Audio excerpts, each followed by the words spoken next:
L'evasione fiscale in Veneto ha dimensioni abbastanza contenute, praticamente in linea col livello presente nei più importanti paesi europei. A fronte di 90 miliardi di evasione fiscale stimata in Italia nel 2020, è come se ogni 100 euro di gettito incassato dal fisco ne venissero evasi 13,2.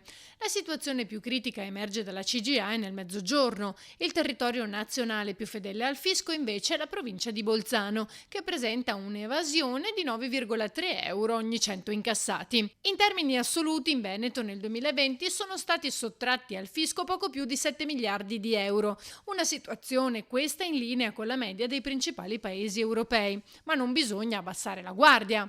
Anche per queste ragioni chiediamo al governo di mettere a punto in tempi rapidi un fisco meno aggressivo, più semplice, più trasparente e più equo, premiando chi produce, chi crea occupazione e genera ricchezza.